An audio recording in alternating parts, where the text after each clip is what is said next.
एक पौराणिक कथा अनुसार घोर तपस्या बलरे माता पार्वती शिवं को तो प्राप्त करथिले, किंतु तपस्या प्रभावरु माता पार्वती शरीर रंग मलिन हो जाइथिला। मजारे थरे महादेव देवी पार्वती को काली कहीदेले।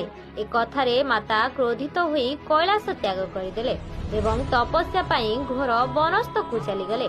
तपस्या करिबा समय गोटे भोकिला सिंह माता पार्वती को खाइबा आशरे आसिला, किंतु माता पार्वती तपस्या रे लीन थिबारु से सिंह सेठारे ही बसी रहिला।